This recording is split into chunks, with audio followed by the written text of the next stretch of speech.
Olá, você aí de casa, eu sou o professor Melquisedeque e no nosso vídeo de hoje a gente vai começar a estudar uma parte da física conhecida como a termodinâmica. Então, a termodinâmica é a parte da física que estuda os fenômenos relacionados com o calor e a temperatura. Então, a gente vai ver aqui nessa disciplina, qual é a diferença básica entre essas duas propriedades, essas duas grandezas que a gente estuda aqui na física. E iremos iniciar falando sobre a temperatura.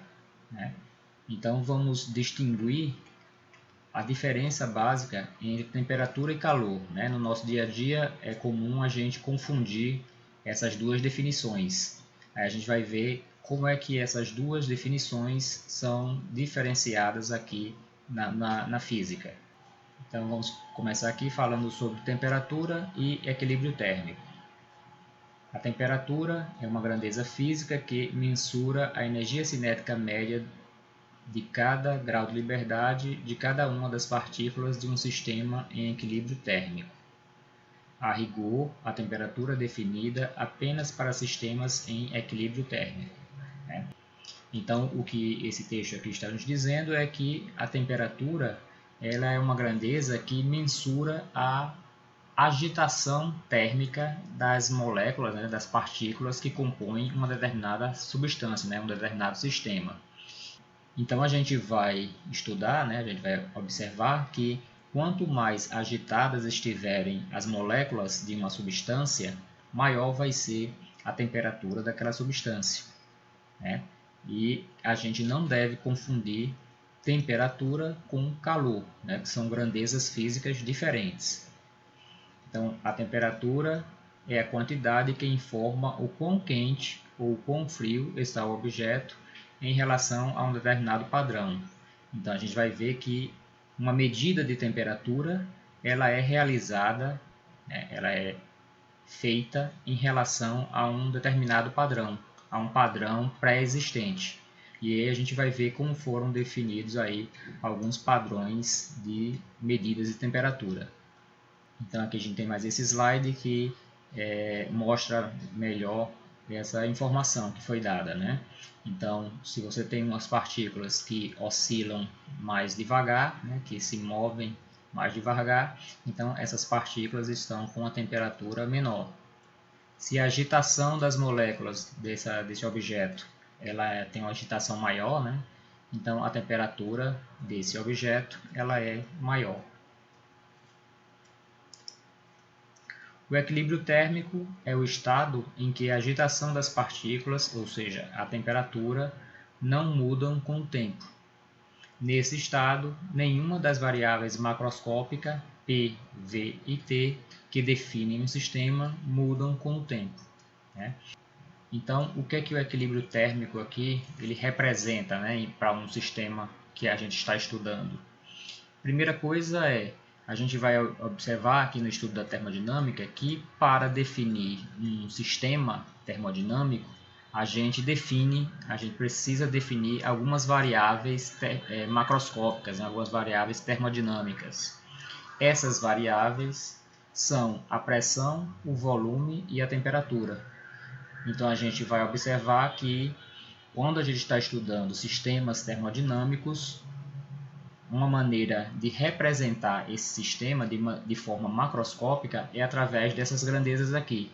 É através da pressão do sistema, do volume do sistema e da temperatura do sistema. Ok? E aí, quando essas variáveis, essas grandezas aqui, elas estão constantes, ou seja, quando o sistema é tal que essas grandezas que representam o sistema não mudam mais com o tempo, então a gente diz que esse sistema está em equilíbrio térmico. E aí a gente pode dizer, por exemplo, que esse sistema está em equilíbrio térmico em relação a um padrão pré-determinado de temperatura, por exemplo. E aqui a gente vai apresentar alguns sistemas termodinâmicos. A gente vai definir alguns sistemas termodinâmicos. Então, sistemas termodinâmicos consistem numa certa quantidade de matéria contida em um recipiente de paredes fixas ou móveis. Então, por exemplo, esses sistemas termodinâmicos que a gente vai abordar aqui na termodinâmica, eles podem ser classificados como sistemas isolados ou termicamente isolados, que são aqueles sistemas que não trocam energia e nem trocam matéria com a sua vizinhança. E como exemplo, a gente tem aqui um cooler, que é esse objeto que é utilizado para manter resfriado refrigerantes, né, por exemplo, ou uma garrafa térmica tampada, né? O que acontece aqui? Por que a gente classifica esses objetos aqui como sistemas isolados ou termicamente isolados? Então, primeira coisa, o sistema termodinâmico é o que está contido dentro desses recipientes, né? Então, o que está contido dentro desse recipiente é o que a gente vai considerar como sendo o nosso sistema termodinâmico. E aí, uma vez que você coloca esse sistema termodinâmico dentro desses recipientes aqui, e deixa esses recipientes tampados, você está evitando que o sistema que está aqui dentro troque energia, né, que libere energia para o ambiente externo, ou que matéria desse sistema seja transferido para o ambiente externo, para a vizinhança. Por exemplo, aqui dentro da garrafa térmica, se você coloca café aqui dentro da garrafa térmica e mantém a garrafa térmica aberta, o que vai acontecer é que o café que está aqui dentro, ele iria trocar calor com a sua vizinhança. E aí ele estaria perdendo energia para a vizinhança. Ou ele poderia estar também perdendo para a vizinhança matéria na forma de vapor. O vapor do café estaria saindo, se a tampa aqui estivesse aberta, o vapor estaria saindo e aí você estaria tendo uma troca de energia e de matéria com a vizinhança, desses dois casos aqui. Mas como eles estão tampados, a gente diz que para esses casos aqui o sistema é isolado ou termicamente isolado. Além disso, as paredes dos quais é feito esses objetos aqui são feitos de um determinado material que impede a troca de energia, a troca de calor com a vizinhança. Dessa maneira, o que está aqui dentro do cooler permanece resfriado e o café que estaria aqui dentro da garrafa térmica permanece quente, porque ele não estaria trocando energia com a sua vizinhança. Por isso que a gente diz que é um sistema isolado ou termicamente isolado. Um sistema fechado é aquele que troca energia com a vizinhança, mas não troca matéria. E aí, como exemplo aqui nessa figura, a gente tem uma latinha de refrigerante, onde essa lata de refrigerante ela está tampada, ela está vedada aqui, de maneira que, como ela está vedada, ela está tampada, o refrigerante ele não vai escapar aqui para o ambiente externo, para a vizinhança, na forma de vapor. Então não vai estar havendo troca de matéria com a vizinhança. Porém, como a lata é feita de um metal, o metal é um material que permite a troca de energia com a vizinhança. E aí, certamente, se você coloca um refrigerante que está resfriado em um ambiente que está mais quente, então com o tempo você observa que o refrigerante termina aquecendo, e ficando na temperatura da vizinhança, igualando com a temperatura da vizinhança. Isso acontece porque as paredes desse recipiente permitem a troca de energia com a vizinhança. Nesse outro sistema aqui, é o sistema aberto, existe a troca de energia e também existe a troca de matéria com o meio externo. Veja que aqui a gente tem uma lata de refrigerante, só que a lata agora está aberta. Como ela está aberta, além de haver a troca de energia através das paredes da lata com a vizinhança, você vai ter também aqui a troca de matéria com a vizinhança. Então, o ar aqui dentro, os vapores do refrigerante, eles vão estar saindo aqui e sendo trocado, e sendo desperdiçado aqui para a vizinhança. Vamos falar agora sobre a lei zero da termodinâmica. Essa lei zero é uma lei da termodinâmica que permite que a gente realize medidas de temperatura. A gente vai ver como é que isso acontece. Então, o conceito de temperatura está associado a uma propriedade comum de sistemas em equilíbrio. Não podemos confiar na sensação subjetiva de temperatura, ou seja, o tato. A gente não pode confiar no tato para verificar se uma substância ela está quente ou se ela está fria, né? Então, por exemplo, observem aqui essa figura, né? Então, nessa figura, a gente tem aqui a garota que está colocando as mãos, né, em um recipiente, onde no primeiro recipiente aqui a gente tem uma substância fria, né? Aqui a gente tem uma substância morna, né, na temperatura ambiente, e aqui a gente tem uma outra substância a uma temperatura quente. O que acontece?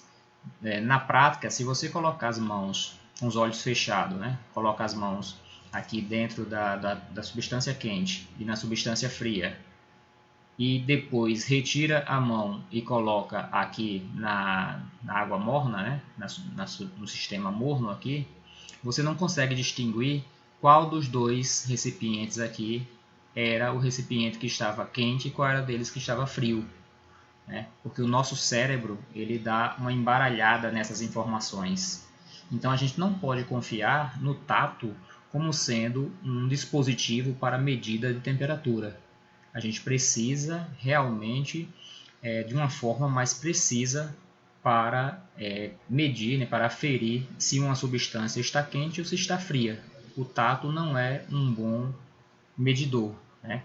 Até porque a gente bem sabe que a sensação de quente ou frio depende de uma pessoa para outra.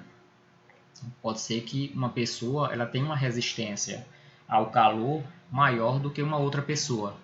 E aí essa sensação do que é frio e do que é quente depende de cada pessoa, né? Então a gente não pode confiar no tato como sendo um dispositivo, né? um meio para se medir a temperatura das substâncias. Observe aqui esse sistema, né? Então aqui a gente tem uma representação de dois sistemas, o sistema A e o sistema B, onde esse sistema A ele está caracterizado aqui por uma temperatura A1, ele tem um volume V1 e tem uma pressão P1. O sistema B ele está aqui com uma temperatura B1, um volume B1 e uma pressão B1. Então, essas três grandezas caracterizam, né, o sistema B, e essas três grandezas aqui caracterizam o sistema A. Okay? Esses dois sistemas eles estão isolados um do outro, eles não estão misturados, eles estão isolados. Quando você faz o contato térmico do sistema A com o sistema B, através de uma parede diatérmica, a gente vai ver que esses dois sistemas caminham junto para um novo estado de equilíbrio, onde as suas grandezas macroscópicas não mudam mais com o tempo. Ou seja, você vai observar, com o passar do tempo, né, que a temperatura do sistema A ela vai se igualar à temperatura do sistema B, né, porque você fez aqui um contato térmico entre elas duas. Então, juntou dois sistemas que estavam inicialmente com temperaturas diferentes. Quando você faz a junção deles, esses dois sistemas eles caminham, né? Se você faz a junção através de uma parede diatérmica, né, faz um contato térmico, esses dois sistemas eles migram para um novo estado de equilíbrio, onde suas temperaturas, né, suas grandezas macroscópicas não mudam com o tempo, e você observa que a temperatura de A fica sendo igual à temperatura de B. Okay? Agora vamos fazer um terceiro experimento. Imagine que a gente tem um sistema A, né, aqui, e o sistema B, e aí você faz o contato térmico de A e B separadamente com um terceiro sistema, esse sistema C. Você faz um contato térmico através de uma parede diatérmica de A com o sistema C e de B com o sistema C. Com o passar do tempo, você vai ver que A entra em equilíbrio térmico com C, né, de maneira que a temperatura final de A fica igual à temperatura final de C. Por outro lado, o sistema B também vai entrar em equilíbrio térmico com C, né? A temperatura de B fica igual à temperatura de C. Se você pegar e retirar esse contato térmico aqui com o sistema C e voltar aqui e juntar o sistema A com o sistema B, fizer o contato térmico entre eles dois, A e B, você vai observar que a temperatura de A é igual à temperatura de B. Ou seja, esses dois sistemas eles já estarão em um determinado equilíbrio, né, de maneira que as temperaturas deles são iguais. Porque você fez esse contato térmico aqui, ó, através do sistema C. Então, é com essa informação aqui que a gente vai construir a lei zero da termodinâmica, certo? Então, se você faz A e B fazer um contato térmico com o sistema C, depois, quando você separar o sistema C e juntar, fizer o contato térmico entre A e B, você observa que A e B estarão em equilíbrio térmico entre si. Então, essa é a lei zero da termodinâmica. Então, o que diz a lei zero da termodinâmica? Se dois corpos estão em equilíbrio térmico com um terceiro, então eles estão em equilíbrio térmico entre si. Ou seja, se A está em equilíbrio térmico com C e B está em equilíbrio térmico com C, logo A e B estão em equilíbrio térmico entre si. Isso é o que estabelece a lei zero da termodinâmica. É graças à lei zero da termodinâmica que podemos medir as temperaturas com auxílio de um termômetro. Então é baseado nesse conceito da lei zero da termodinâmica que a gente irá construir os termômetros, que são dispositivos utilizados para medida de temperatura. Então, para saber se dois sistemas A e B têm a mesma temperatura, não é necessário colocá-los em contato térmico. Eu não preciso colocar A e B em contato térmico para saber se eles estão com a mesma temperatura. Basta verificar se ambos estão em equilíbrio térmico com um terceiro corpo, o corpo C, que é o termômetro. Então, nessa representação aqui, o C faria o papel do termômetro. Então, eu não preciso colocar A e B em contato para dizer se eles estão ou não em equilíbrio térmico. Basta eu colocar em contato aqui com o termômetro. E aí, se eles estiverem em equilíbrio térmico com o termômetro, o A estará em equilíbrio térmico com B, e vice-versa. E aí é baseado nessa lei zero da termodinâmica que a gente constrói os termômetros. Então aqui a gente vai começar a falar sobre escalas termométricas. E aí aqui a gente tem algumas representações de alguns termômetros, certo? Então, basicamente, o que é um termômetro, Então, um termômetro é um instrumento destinado a medir a temperatura dos corpos. Então, a gente utiliza o termômetro para verificar a temperatura dos corpos, para aferir a temperatura dos corpos, dos sistemas termodinâmicos. A medida da temperatura é feita de forma indireta. O que isso quer dizer? Se eu quero saber a medida de um determinado sistema, quando a gente constrói um termômetro, geralmente você construiu um certo padrão de medida de temperatura. Você definiu uma certa escala termométrica. Então, eu não preciso fazer com que um sistema entre em contato com um padrão, o padrão que a gente escolheu, Eu não preciso fazer o contato térmico do sistema com um padrão para saber se eles estão na mesma temperatura. Basta eu usar o termômetro. O termômetro ele faz essa ligação, ele vai verificar se o sistema está em equilíbrio térmico com o termômetro, logo o sistema estará em equilíbrio térmico com o padrão que você escolheu. Então isso é o que diz a lei zero da termodinâmica. E aí para a construção desses termômetros, a gente vai fazer uso de grandezas e substâncias que a gente chama de grandezas de substâncias termométricas. Então, o que são as substâncias termométricas? A gente vai verificar que algumas substâncias elas possuem determinadas grandezas que mudam de acordo com o valor da temperatura. Quanto mais quente, aquela grandeza ela vai mudando de valor, né? Por exemplo, a gente pode ter uma substância que aumenta o seu volume, né? Então a grandeza muda o volume quando você aumenta a temperatura. Então a grandeza seria o volume e a substância seria o determinado material que você está utilizando para a construção daquele seu termômetro. Por exemplo, aqui a gente tem um termômetro de mercúrio, onde a substância termométrica que é utilizada nesses tipos de termômetros aqui é o mercúrio. E aí, quando você aumenta a temperatura do mercúrio, você aumenta o volume, a grandeza termométrica. Você aumenta o volume. Aumentou o volume, aí você utiliza essa informação para aferir o valor da temperatura. Aqui a gente tem um outro tipo de termômetro, que é um termômetro que utiliza resistências. Ela usa resistências elétricas, né, como sendo a nossa substância termométrica. E aí, quando você muda a temperatura, você observa que a resistência desses materiais, né, ela muda. Como a resistência muda de acordo com a temperatura, então é possível você usar essa informação da resistência para construir esses termômetros aqui. Então, a grandeza termométrica seria a resistência, né? E a substância seria os resistores, né? O material do qual é feita essas resistências. Aqui a gente tem um outro tipo de termômetro, que é um termômetro óptico, né?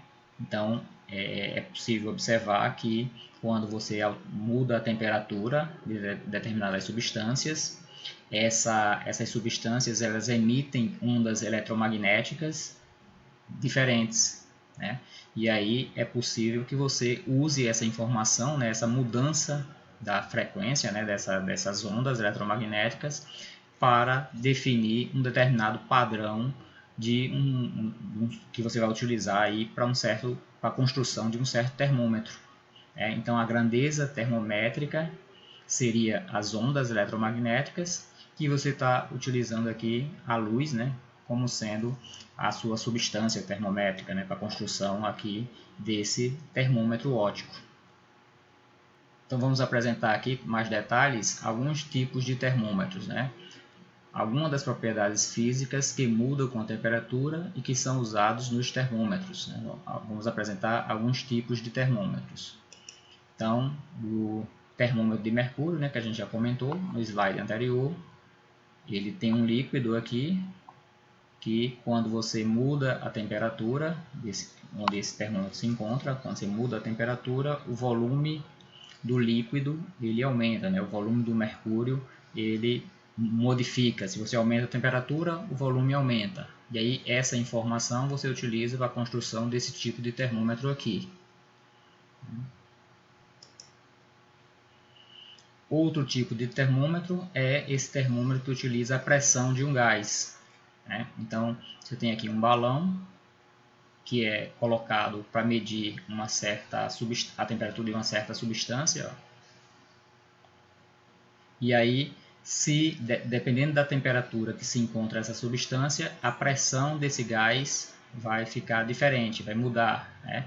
E aí quando a pressão muda, ele empurra aqui uma coluna de mercúrio que está desse lado aqui nesse manômetro, né? Então você está usando aqui a pressão como sendo a grandeza termométrica utilizada para a construção desse termômetro aqui.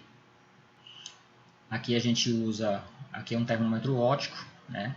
Que ele geralmente é utilizado para medir a temperatura de fornos de alta temperatura, né? Então aqui a gente tem uma luz que capta as ondas eletromagnéticas que vem aqui dessa chama, né, desse fogo que está aqui dentro, desse forno, e aí de acordo com a frequência, né, com a luz que é emitida por esse fogo, a resistência dessa lâmpada ela muda. E aí o circuito eletrônico aqui vai traduzir, né, essa informação e vai ser construída uma certa escala para dizer qual a temperatura que se encontra esse forno. E geralmente esse tipo de termômetro aqui é utilizado para medir altas temperaturas. Então a cor é a grandeza termométrica, né, que está sendo utilizada para a construção desse termômetro aqui. Ou seja, a frequência da onda eletromagnética, né, que representa a cor. Nesse outro tipo de termômetro aqui, também é um termômetro semelhante a esse primeiro, né, onde você tem aqui um espiral construído de um certo material metálico, né, e aí nesse espiral você coloca um ponteiro, né, esse ponteiro aqui. E aí quando você aumenta ou diminui a temperatura desse objeto, esse espiral ele tende a se dilatar, ele tende a aumentar de comprimento. Quando ele aumenta de comprimento, faz com que esse ponteiro aqui ele vá se movendo aqui nessa escala, né? Então, dessa maneira, utilizando a dilatação desse metal, é possível construir esse termômetro aqui. E o termômetro é construído a partir de resistências elétricas, né?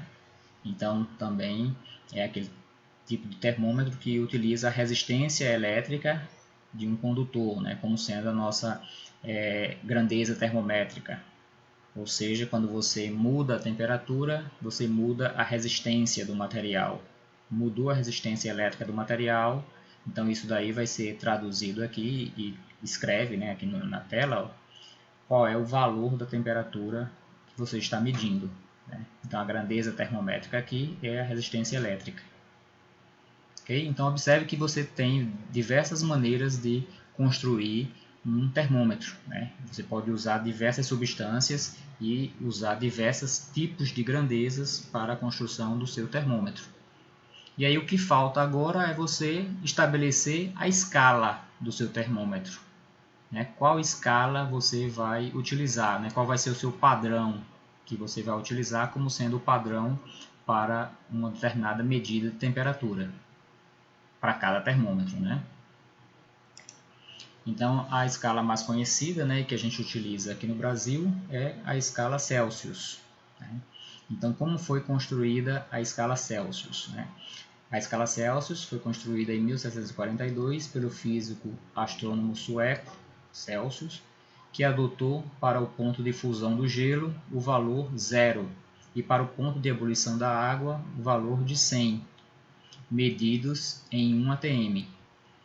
Dividiu a seguir o intervalo obtido entre os pontos fixos em 100 partes iguais, em que cada parte corresponde a uma unidade da escala que foi denominada de graus Celsius, cujo símbolo é grau Celsius. Então, por exemplo, olhando aqui para essa figura, o que foi que Celsius fez para definir a sua escala termométrica? Então, ele pegou aqui um termômetro, por exemplo, o termômetro de mercúrio, né, e colocou esse termômetro de mercúrio em um recipiente contendo água e gelo, né? Esperou um determinado tempo até que esse termômetro entrasse em equilíbrio térmico com a água e gelo, e aí observou qual a altura que o mercúrio iria subir aqui dentro desse tubo de vidro, né? Então, ele chegou aqui e marcou esse ponto inicial aqui como sendo 0. Ele definiu esse ponto aqui como sendo 0. Depois ele pega esse mesmo objeto aqui, esse mesmo tubo de vidro, e coloca dentro de uma outra solução, agora contendo água em ebulição, né? Ou seja, água quente, né? Quando esse sistema atinge o equilíbrio térmico, ele observa que a coluna de mercúrio, ou o volume do mercúrio, aumentou e alcançou esse nível aqui dentro do tubo de vidro. E aí ele marca, ele define esse ponto aqui em cima como sendo 100. Né?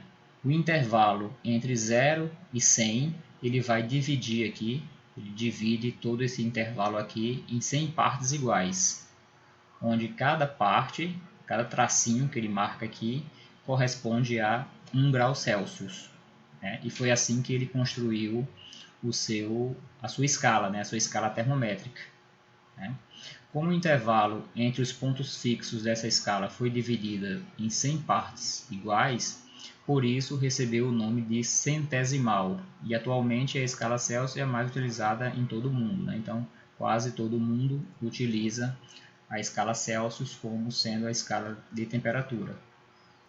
Então, aqui ó, só mostrando, né, um intervalo, então entre 0 e 100 graus Celsius. Ele dividiu aqui em 100 partes e cada intervalozinho corresponde a 1 grau Celsius. A próxima escala que a gente vai estudar é a escala Fahrenheit, também uma escala bem conhecida, principalmente nos países de língua inglesa.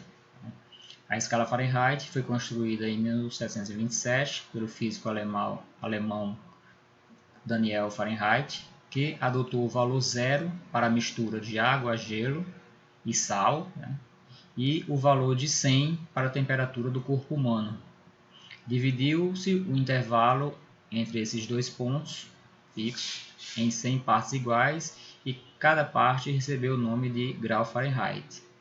Então, observe que a maneira como Fahrenheit definiu a sua escala termométrica foi um pouco diferente do que Celsius fez, E aí, quando você faz a comparação da escala Fahrenheit com a escala Celsius, o que você observa é isso aqui, Ao compararmos os pontos fixos escolhidos por Fahrenheit e Celsius, temos que para o ponto de fusão do gelo sob pressão de uma atmosfera, o valor de 32 Fahrenheit, e para o ponto de vapor de água, também sob pressão de uma atmosfera, o valor de 212 Fahrenheit.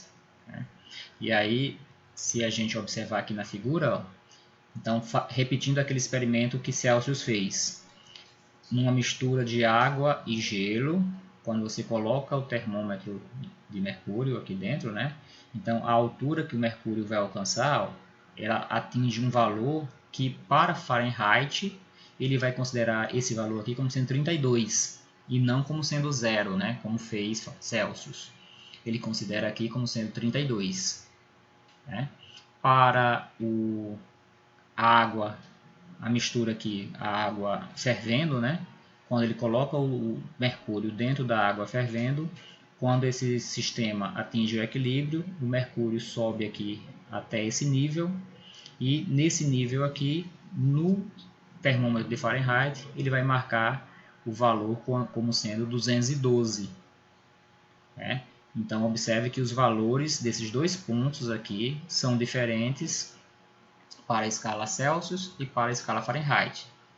Na escala Celsius, aqui seria 0 e aqui seria 100. Na escala Fahrenheit, aqui é 32 e aqui é 212. Mas aí por que Fahrenheit fez essa escolha dessa maneira? Fahrenheit escolheu dessa maneira porque ele queria que a temperatura do corpo humano fosse um número exato, um número redondo, de maneira que uma temperatura de 100 para a temperatura do corpo humano daria a temperatura de uma pessoa saudável. Qualquer valor de temperatura acima de 100 na escala Fahrenheit daria informação, passaria informação de que aquele indivíduo estaria febril, estaria doente. Então, por isso que ele fez a escolha dos valores dessa maneira. Considerou 100 para o valor do corpo humano e 0 para uma mistura de água, gelo e sal. Aí, quando você faz a comparação da escala Fahrenheit com a escala Celsius, é que você vai obter esses dois valores aqui que a gente conhece, Ponto de fusão do gelo, 32, ponto de ebulição da água, 212. E aí, fazendo essa comparação da escala Celsius com a escala Fahrenheit, você vai observar que na escala Fahrenheit, esse intervalo de 32 até 212, isso aqui está dividido em 180 partes e não em 100, como era na escala de Celsius. Então, essa divisão aqui corresponde a 180 divisões, ok?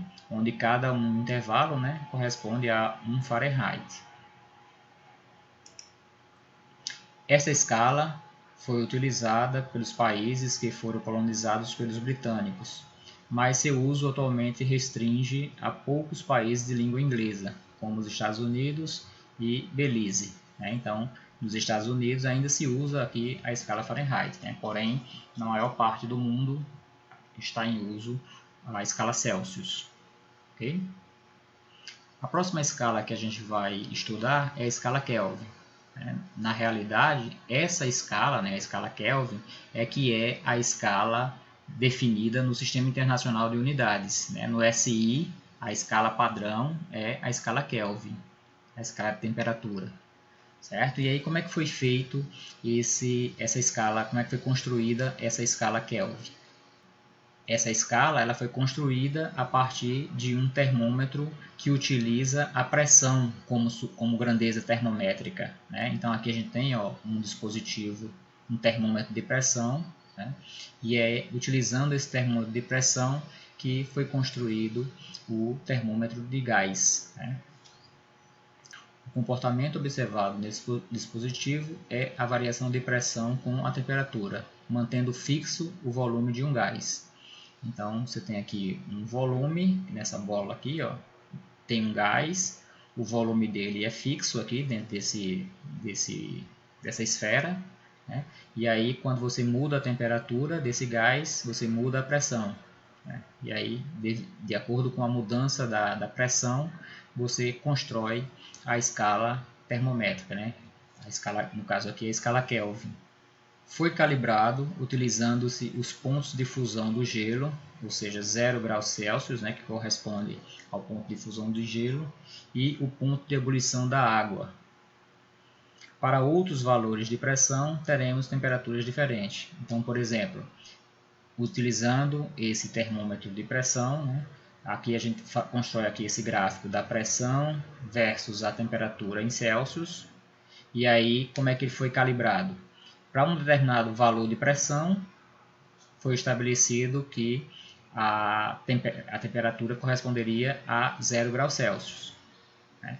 Quando você aumenta aqui a pressão até esse valor aqui, ó, aqui em cima, então neste ponto o valor da temperatura seria de 100 graus Celsius. Né? E nesse caso aqui, 100 corresponderia ao ponto de ebulição da água, e 0 graus Celsius corresponderia ao ponto de fusão da água.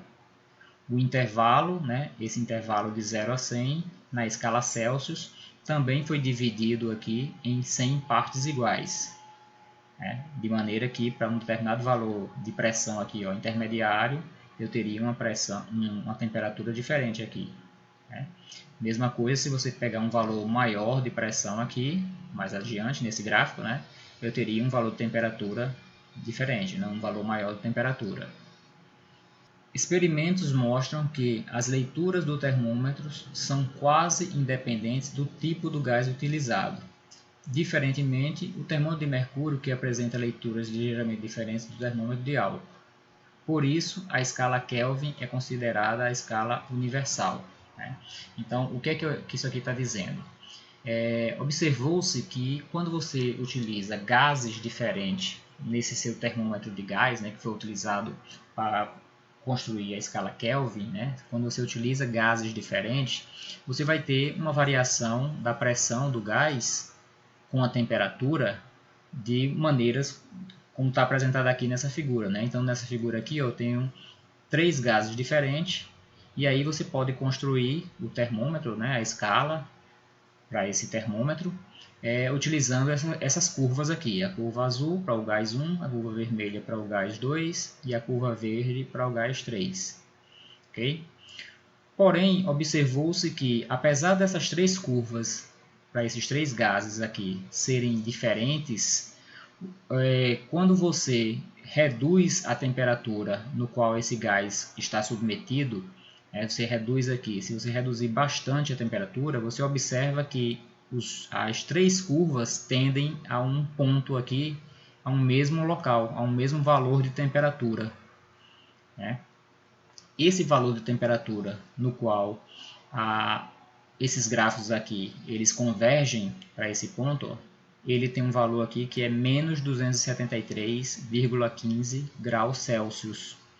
Ou seja, independentemente do gás que você utiliza para a construção do seu termômetro, todos eles marcam esse mesmo valor aqui quando você reduz a temperatura desse material, né, desse gás. Né? E aí foi a partir dessa informação que foi construída a escala Kelvin. Né? Então, observamos que se estendermos as retas rumo às temperaturas negativas, para uma pressão de 0 pascal, né? Ou seja, quando a pressão do gás reduz aqui até o valor de 0, observa-se que a temperatura para os três gases aqui na figura, ó, convergem para o mesmo valor, menos 273,15 graus Celsius. Né? Então, esse ponto aqui, né, seria o ponto no qual aquele gás que compõe aqui, que foi construído esse termômetro, ele está com a pressão 0, significa que esse gás ele não está mais sendo agitado, né? Ele não tem mais agitação. Não existe nenhum valor de pressão para o gás menor do que 0. Então, logo, essa temperatura aqui, ela é a menor temperatura possível para as substâncias. Né? Esse valor de temperatura indica que todas as substâncias, quando você tira todo o calor dessa substância, o menor valor de temperatura que é possível de encontrar na natureza é igual a menos 273,15 graus Celsius. Isso sugere que essa temperatura, em particular, tem uma importância universal, pois não depende da substância usada no termômetro, né? Não dependeu do gás. Todos os gases convergem para esse mesmo valor de temperatura. Né? Tal temperatura deve representar um limite inferior para os processos físicos, porque a pressão mais baixa possível é a pressão de 0 pascal, né? Que seria, no caso, o vácuo, né? O vácuo perfeito. Né? Então, a gente vai definir a temperatura menos 273,15 graus Celsius como sendo o zero absoluto. Então, na escala Kelvin, o valor do zero absoluto, né, foi definido como sendo o zero da escala Kelvin, o valor de menos 273,15 graus Celsius. E aí, quando você compara aqui, ó, um termômetro na escala Celsius com um termômetro na escala Celsius com um termômetro na escala Kelvin, então, na escala Kelvin, você tem aqui o 0 Kelvin como sendo menos 273,15, e aí o mesmo intervalo de 1 grau Celsius que você aumenta aqui nesse termômetro seria equivalente ao aumento de 1 Kelvin. Né? De forma que, quando você chega a 0 graus Celsius, em 0 graus Celsius, a temperatura em Kelvin equivale a 273,15. Né? É só você, nesse valor aqui, você somou 273,15. Nesse valor aqui, aí você soma 273,15, que vai dar esses valores que estão aqui.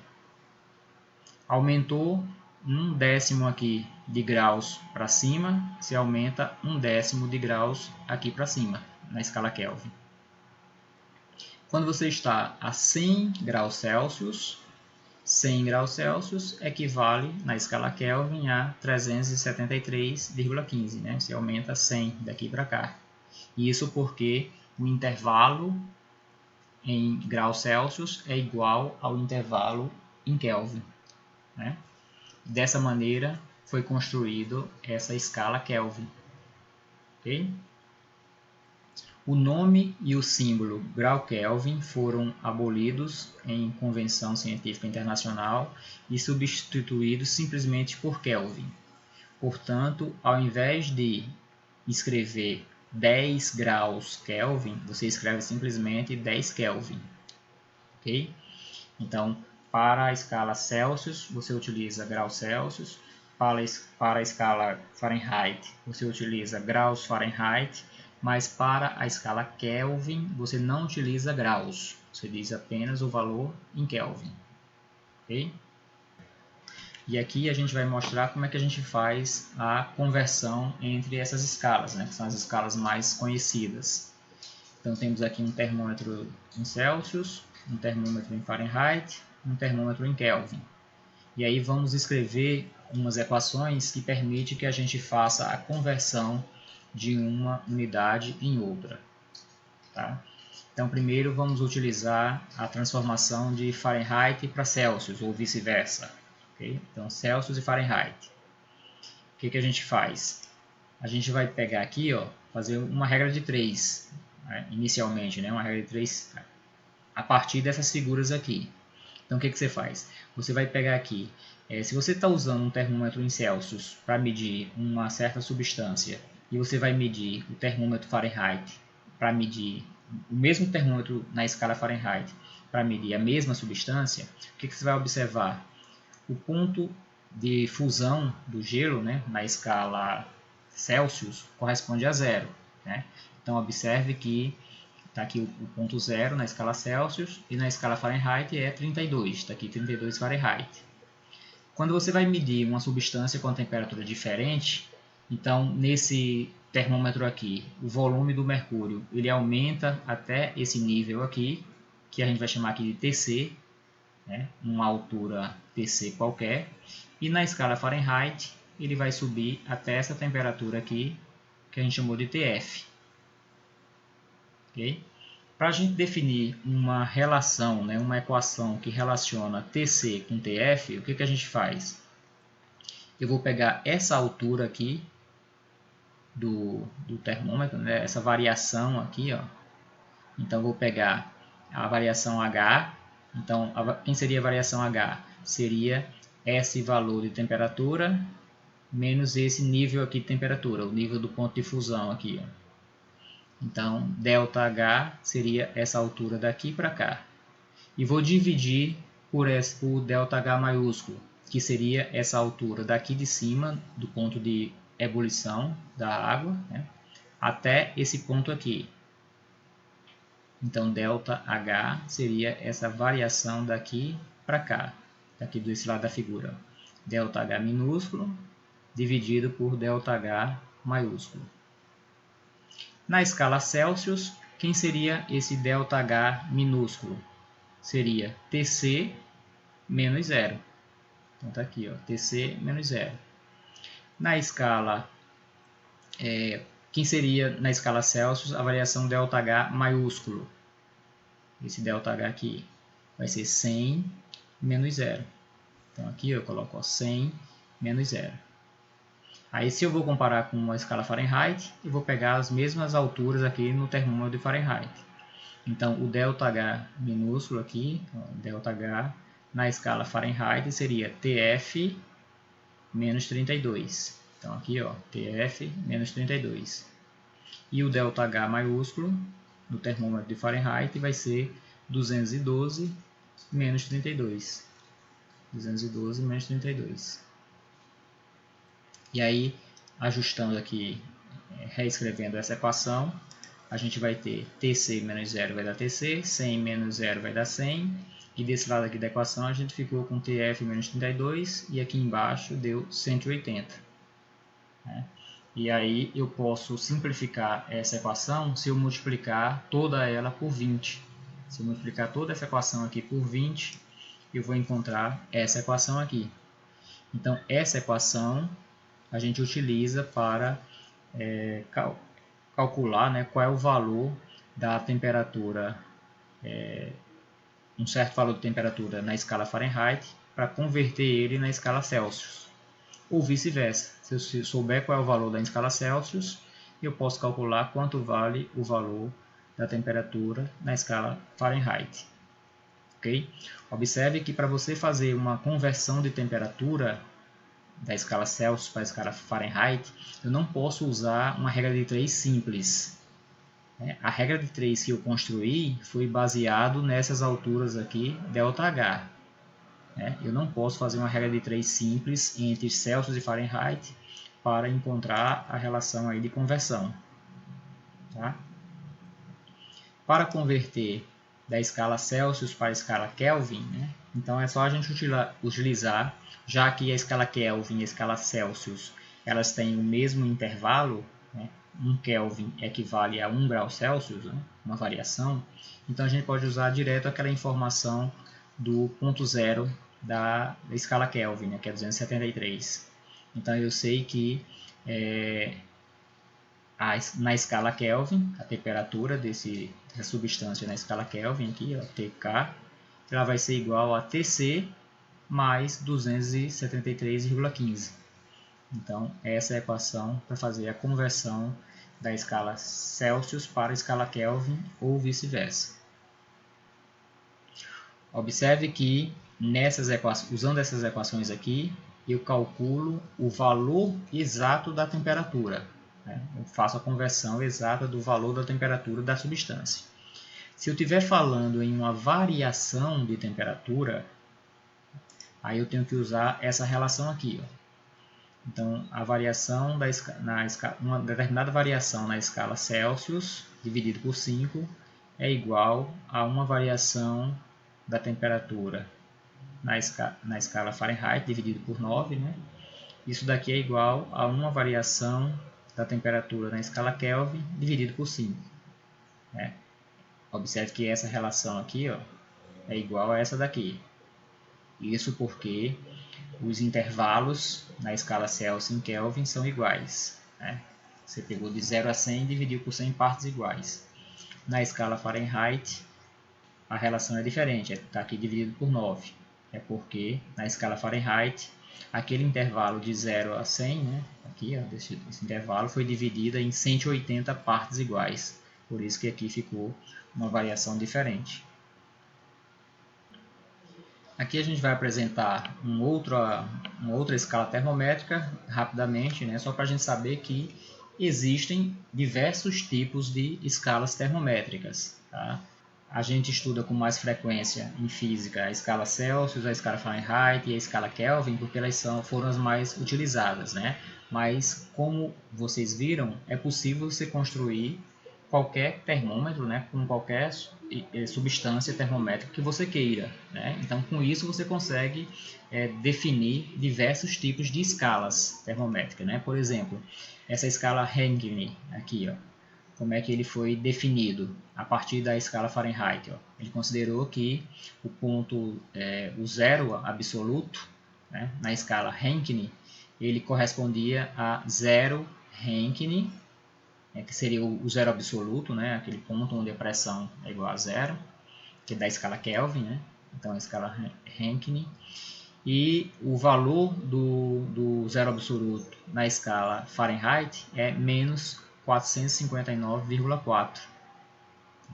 Nessa escala Rankine aqui, o valor do ponto de fusão do gelo corresponde a 491,4. E o ponto de fusão do gelo na escala Fahrenheit é 32 graus Fahrenheit. O ponto de vapor da água na escala Fahrenheit, enquanto é 212, na escala Rankine aqui foi definido como sendo 671,4. Né? Onde esse intervalo do ponto de vapor para o ponto de ebulição da água na escala Rankine também foi dividido em 180 partes iguais, assim como foi feito aqui na escala Fahrenheit. Então essa foi a forma que Rankine utilizou para construir o seu termômetro. E aí qualquer pessoa pode construir a sua escala termométrica, né? Só é definir aqui regras semelhantes a essas que foram colocadas nesse slide. Então, como a gente viu, quando você altera a temperatura de uma substância, né, é possível que você mude as grandezas, né, associadas àquela determinada substância. Uma das grandezas que muda com o aumento ou a diminuição da temperatura da substância é o seu tamanho, né, o seu volume. Agora a gente vai estudar a dilatação que os corpos sofrem quando eles são submetidos a uma variação de temperatura. Né? E aí vamos começar aqui falando da dilatação linear. Né? Então, geralmente, os sólidos eles podem ser representados dessa maneira aqui. É a rede cristalina que representa os sólidos a uma determinada temperatura. Então, cada pontinho verde desse aqui na figura representa um átomo do sólido e o átomo vizinho é representado aqui por esse outro que está aqui em cima. Né? As forças de ligação entre esses átomos, elas são forças semelhantes às forças de uma mola, de um sistema massa-mola. Né? De maneira que, quando você aumenta a temperatura desse objeto, esses átomos eles passam a vibrar. Né? Eles vibram. Como eles vibram, né? Então uma vibração de um átomo é transmitida para o outro átomo devido a essas forças de ligação que existem entre eles. O que se observa experimentalmente é que quando você aumenta a temperatura de um objeto, esses átomos eles vão vibrar com uma maior intensidade. Quando eles vibram com uma maior intensidade, é observada que a separação média dos átomos ela se torna maior. Você tem os átomos passam a ter uma separação maior. Com isso, esses átomos eles sofrem uma dilatação, que a gente está chamando aqui de dilatação linear, que é uma dilatação em uma dimensão. Ok? Ou seja, imagine que eu tenho aqui uma barra constituída de um determinado material a uma certa temperatura inicial, T0, né? E essa barra tem um comprimento inicial L0. Né?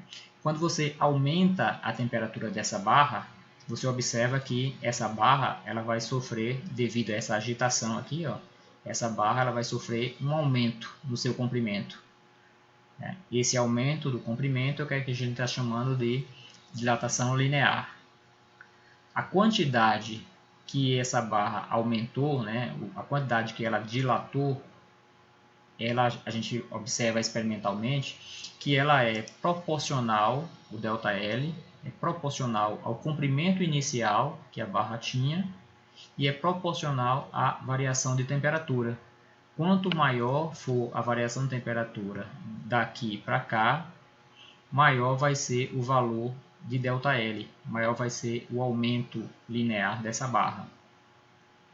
E aí, visto que aqui a gente tem uma dependência proporcional, né? Então a gente pode substituir essa informação escrevendo essa equação aqui.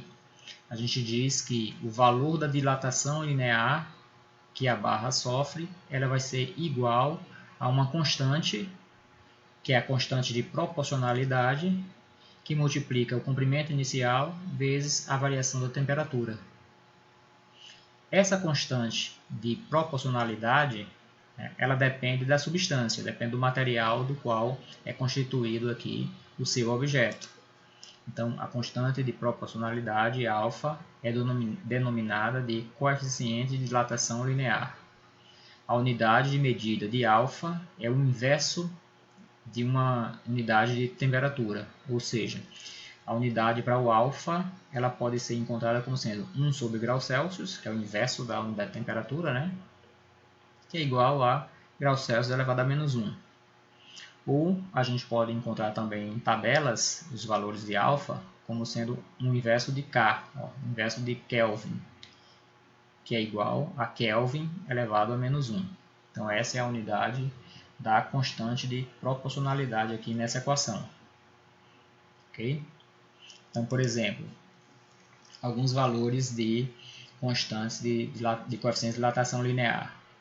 Para o alumínio, o alfa é igual a 2,4 vezes 10 elevado a menos 5.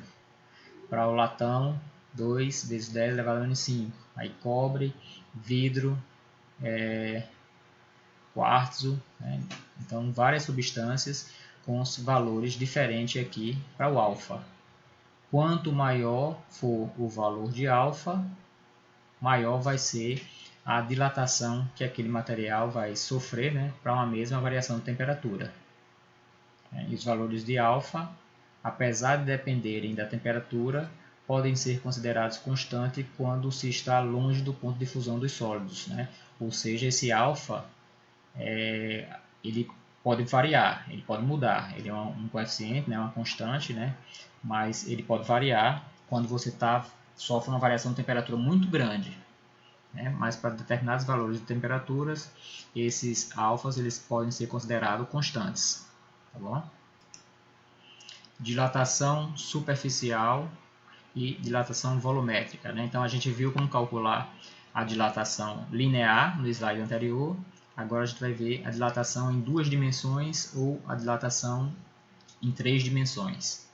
Então aqui a gente tem uma placa, né? Vamos analisar aqui inicialmente em 2 dimensões.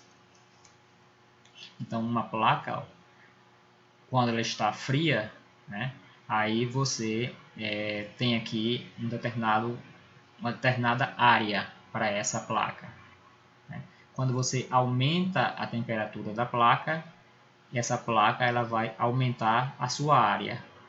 Isso que a gente chama de dilatação superficial. Se aqui a gente tivesse um objeto em 3 dimensões, aí a gente ia observar que o objeto aqui, quando aumentou a temperatura, ele aumentaria também o volume do objeto como um todo. Ok? Se a gente fizer um buraco nessa placa aqui inicial, né, quando ela está fria, e aí o buraco teria esse tamanho aqui. Observa-se experimentalmente que quando você aumenta a temperatura desse objeto, o buraco, apesar dele não ser constituído de matéria, o buraco ele também vai aumentar da mesma maneira que aumentaria se ele tivesse completamente preenchido. Então, o buraco aqui tinha um certo tamanho com a temperatura fria. Quando aumenta a temperatura, esse buraco aqui também vai aumentar. Ok? E aí eu só quero chamar a atenção para vocês que aumentou a temperatura, a substância, né, o objeto, aumenta de volume. Mas se você diminuir a temperatura de volta, o objeto volta a diminuir o seu volume, né? Ou seja, se você tem uma barra, aumentou o comprimento, aumentou a temperatura, o comprimento da barra aumenta. Se você diminuir a temperatura, o comprimento da barra vai diminuir também. Tá? E aí vamos agora definir a equação para a dilatação volumétrica. Né? Então, sendo o volume de um cubo dado por V igual, né, o volume de um cubo é o lado do cubo, né, elevado a 3, né, elevado ao cubo. Se a gente derivar aqui o volume, ó, se a gente variar esse volume, então dV vai ser igual a dV dL, que multiplica dL. Observe que eu posso cancelar esse dL com esse dL aqui, ó. Aí fica dV, né? Então, uma variação desse volume é igual a dV dL, que multiplica dL. Quem vai ser dV dL? Essa derivada do volume em relação a L. Se a gente olhar aqui para a equação, a derivada vai ser 3L2dL. E aí, quem é dL? dL vai ser a variação linear do objeto, né? É a nossa dilatação linear, que a gente já viu nos slides anteriores. Ó, a dilatação linear é igual a constante alfa vezes o comprimento inicial, L0, vezes dt. E aí, se eu pego essa informação e substituo aqui nessa equação, eu vou ter que dV vai ser igual a 3L0 ao quadrado, que multiplica alfa, vezes L0, que multiplica dt. Rearrumando aqui essa equação, eu vou ter 3α, aqui, ó, 3α, L2 vezes L vai dar o volume, vai ficar L3, né? Vai dar o volume, ó, então ficou V0, que multiplica dt. Então, essa equação aqui vai definir a dilatação volumétrica de um determinado objeto. E aí, eu posso reescrever essa equação dessa maneira. dV, ΔV, né, que é a dilatação volumétrica, vai ser igual a uma constante, beta, onde esse beta é esse valor aqui, ó, 3α. Então, beta igual a 3α, que multiplica V0 vezes ΔT. Então, essa é a equação que a gente utiliza para calcular a dilatação volumétrica de um objeto. O mesmo procedimento que a gente fez aqui para um volume, poderia ser feito para uma área, para calcular a dilatação superficial. Quando você fizesse esses cálculos, você ia encontrar uma equação semelhante aqui. Ó. ΔS seria a dilatação de uma área, né, onde S é a área do objeto, igual a gama, que multiplica a área inicial, vezes ΔT. Esse gama, como a gente está falando em área, né, então é 2 dimensões, então gama vai ser igual a 2α. Ok? E aí, aqui estão os coeficientes de dilatação volumétricas, né, para alguns materiais. Né? E aqui nessa primeira coluna a gente tem o coeficiente de dilatação volumétrica, né, o valor de beta para alguns sólidos, ó, alumínio, latão, cobre, vidro, né, e assim por diante. Então aqui estão os valores dos coeficientes de dilatação volumétrica para esses sólidos. Nessa segunda coluna aqui, a gente tem o coeficiente de dilatação volumétrica, o beta, para alguns líquidos. Observe que o valor da dilatação, do coeficiente de dilatação para os líquidos, eles são bem maiores do que os valores dos coeficientes de dilatação para os sólidos. Isso significa o quê? Isso significa que quando você tem um líquido submetido à mesma variação de temperatura, a dilatação que aquele líquido vai sofrer vai ser maior do que a dilatação que um sólido sofreria se for submetido à mesma temperatura, né? A mesma variação de temperatura. Porque o coeficiente de dilatação dos líquidos eles são maiores. E aí, só relembrando aquele que a gente já comentou no slide anterior, né? Se eu tenho aqui uma placa com um certo orifício, né, com um buraco, e eu aumento a temperatura desse objeto, o tamanho do orifício aqui, ó, ele aumenta, né? Aqui a gente tem a representação de uma dilatação volumétrica, por exemplo. Imagino que eu tenho aqui um recipiente onde essa parte branca corresponde ao objeto, né, ao recipiente, quando ele estava frio.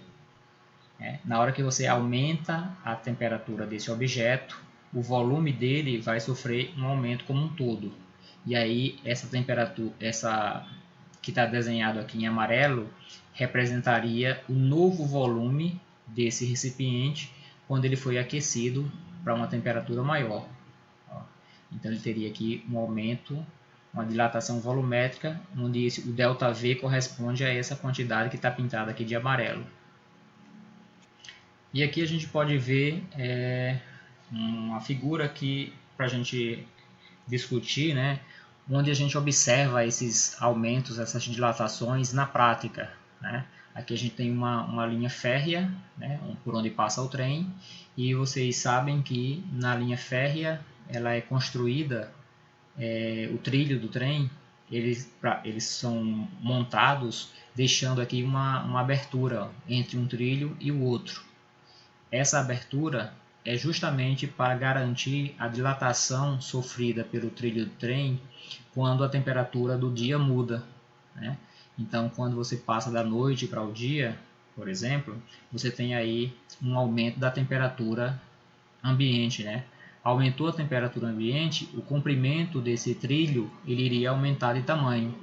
Se na hora da construção você não prevesse essa abertura aqui entre os trilhos, o que ia acontecer é que esses trilhos iriam se deformar, né? Eles iriam se entortar, porque a dilatação do trilho aqui ia empurrar o outro trilho e poderia provocar um acidente aí no trem, né?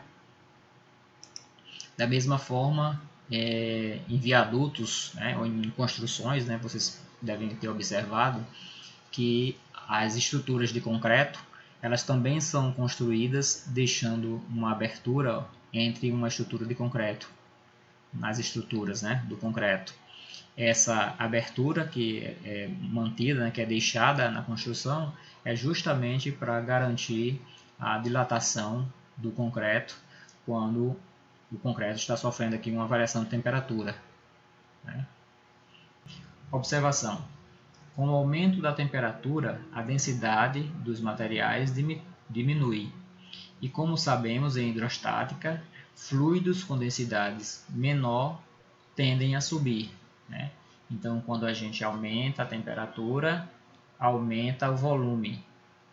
Aumentou o volume, a densidade vai diminuir. E com isso, o fluido menos denso tende a subir, né?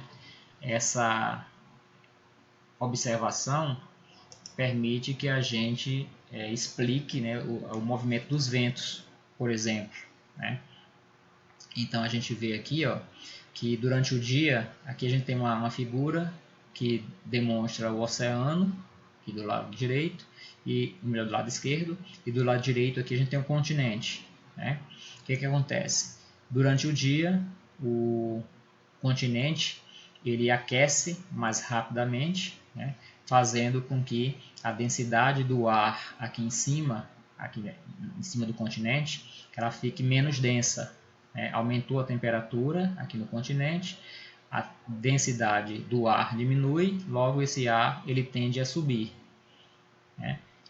Lá no oceano, o oceano está mais frio.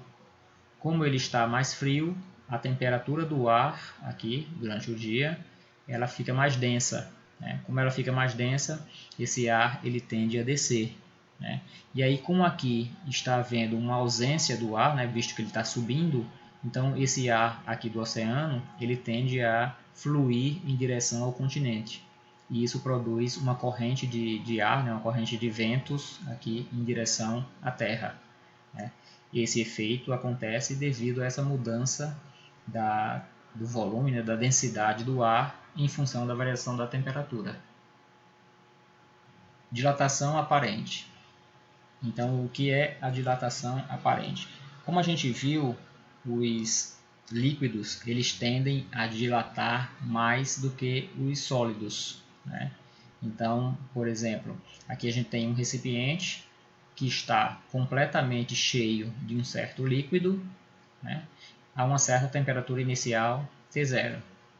Quando a gente aumenta a temperatura desse recipiente com o líquido, né, então o que vai acontecer? Esse recipiente, junto com o líquido, eles vão aumentar de volume, eles vão aqui para um volume maior. Quando a temperatura aumentou, eles vão para um volume maior. Né? Aí o que você pode pensar? Você pode pensar que, como o líquido ele dilata mais, parte desse líquido ele vai derramar aqui para fora, né? Porque ele dilata mais do que o recipiente. E aí você pode pensar que a quantidade, né, o volume da dilatação que aconteceu aqui foi exatamente igual a essa quantidade que derramou, né? É o que a gente chama de dilatação aparente, que parece que foi essa quantidade aqui, foi esse volume que derramou, que corresponde à dilatação ao ΔV, né? Mas na verdade isso não é verdade, né? Porque o recipiente aqui também aumentou de volume. Né? Então, parte do líquido que está aqui dentro também sofreu uma dilatação. Né? Então, a dilatação real que o líquido sofreu aqui é a dilatação do recipiente mais essa quantidade aqui que derramou. Né? De forma que a gente pode calcular dessa maneira aqui. Ó. A dilatação do líquido, ΔV para o líquido, é igual a constante de dilatação do líquido vezes o volume inicial vezes a variação de temperatura. E aí, se eu reescrever essa equação, aqui eu tenho ΔV, vai ficar o V final, que é o VL, menos o V inicial, que seria o V0. Né? Aí o V0 passou por esse lado da equação, ele veio positivo. E aí temos aqui que o volume final do líquido é igual a V0 mais beta vezes V0 vezes ΔT. Se eu colocar o V0 aqui em evidência, dentro do parêntese, eu vou ficar aqui com 1 mais beta vezes ΔT. Para o sólido, se eu for calcular a dilatação do sólido, eu vou ter mesmo raciocínio, a mesma equação. Ó. ΔVS para o sólido vai ser igual a beta para o sólido, volume inicial vezes ΔT. E aí eu posso desenvolver aqui a equação para o sólido e encontrar que o volume final do sólido, né, que no caso aqui seria o recipiente, vai ser igual a V0 mais ΔS, do sólido, né, que multiplica V0 vezes ΔT. Colocando o V0 em evidência, ele vem aqui para fora, eu fiquei com Vs igual a 1 mais ΔS para o sólido é igual a 3α, né, onde alfa é o coeficiente de dilatação linear. Né, isso aqui que multiplica ΔT. Ok? O volume do líquido que foi extravasado, aqui, que derramou para fora do recipiente, é o que a gente está chamando de dilatação aparente. Ó. Na verdade, ele é igual ao volume do líquido, né, menos o volume do sólido do recipiente. Né. Fazendo essa subtração dessas duas equações, de VL menos Vs, a gente vai ter que isso daqui vai ser igual a V0, vai ser igual a beta L menos 3α, que que multiplica ΔT. E aí a gente pode definir essa quantidade entre parênteses aqui como sendo o coeficiente de dilatação aparente, né, para aquele experimento que a gente está observando ali. Então, o coeficiente de dilatação aparente vai ser dado por essa equação aqui entre parênteses. E aqui a gente tem uma outra representação para esse experimento aqui, né? Volume inicial, uma temperatura inicial 0, completamente preenchido aqui com líquido. Quando você aquece, parte do líquido derrama aqui para fora, né? O volume aparente derramado veio aqui para fora, e parte desse recipiente é o que aumentou aqui, que está em azul ainda nessa figura. Então, essa quantidade aqui corresponde à dilatação do recipiente, corresponde a esse ΔVS, essa parte azul que está aqui na figura. Dilatação térmica da água.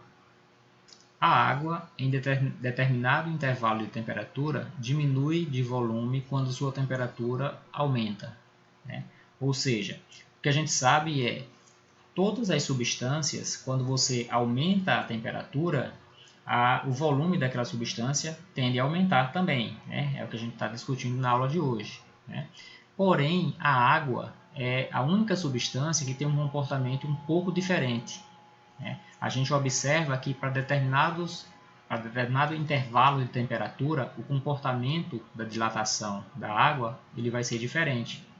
Por exemplo, imagine que a gente tem um certo volume de água que está aqui uma temperatura elevada, né? A temperatura ambiente aqui em torno de 40 graus.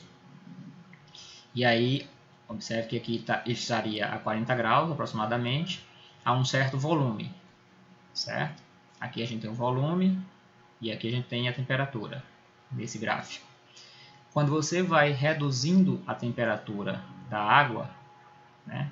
Reduziu a temperatura, o que vai acontecer com o volume? O volume vai diminuindo também, ó. Reduziu a temperatura, o volume vai diminuindo, né? Até chegar aqui a 10 graus Celsius, né? Então, reduziu o volume, a temperatura continua, melhor, reduziu a temperatura, o volume continua reduzindo. Quando chega aqui em 4 graus Celsius, o que acontece com a água é que ela começa a ter um comportamento diferente. Na hora que você continua reduzindo a temperatura da água abaixo de 4 graus Celsius, ó, observe que o volume da água ela começa a aumentar. Ó, vai aumentando até atingir aqui 0 graus Celsius, quando a água se congela, né? Então, observe que entre 4 e 0 graus Celsius, o comportamento da dilatação da água é diferente. Reduziu a temperatura de 4 para 0, você aumenta o volume da substância, né? Então, esse é um comportamento diferente que só a água tem, né? Aí, o que vai acontecer? Se a gente sabe que a densidade é a massa dividida pelo volume, né? E aí, quando você reduziu aqui a temperatura, você aumentou o volume, a densidade diminui. Quando a densidade diminui, o que vai acontecer? A água, né, a substância, vai ficar menos densa e ele vai tender a flutuar, a ir para cima, né? A substância menos densa, né? Isso daqui garante que, por exemplo, na hora que está se congelando um lago, né? Se você tem aqui um lago e a temperatura começa a esfriar aqui no ambiente, o lago vai começar a congelar e o gelo ele vai se posicionar aqui em cima, na superfície do lago, porque a densidade diminuiu, né? Quando ele está com a temperatura mais fria, quando a água está com a temperatura mais fria, que vai começando a se congelar, essa água fria ela tende a ocupar essas partes mais elevadas aqui do lago. Então ele começa a congelar aqui em cima. Se a água não tivesse esse comportamento, o que iria acontecer? Quando o lago se congelasse, ele ia congelar primeiramente aqui embaixo e logo iria matar toda a flora e a fauna aqui no interior do lago, no fundo do lago. Então os peixes aqui iam todos morrer congelados, né? Então os peixes eles não morrem congelados porque o gelo começa a se formar inicialmente aqui em cima, criando aqui uma película protetora que mantém lá embaixo a água mais aquecida, né? Onde a água demora mais a congelar aqui embaixo. E aí os peixes conseguem sobreviver aqui embaixo. Né? Então esse fenômeno acontece devido a esse comportamento diferente aqui que acontece na dilatação da água quando está em um intervalo de temperatura entre 0 e 4 graus Celsius. Ok? Bom, então era isso que eu queria mostrar no vídeo de hoje. Em um próximo encontro a gente irá fazer exercícios para praticar esse conteúdo. Por hoje é só e a gente se vê em um próximo momento.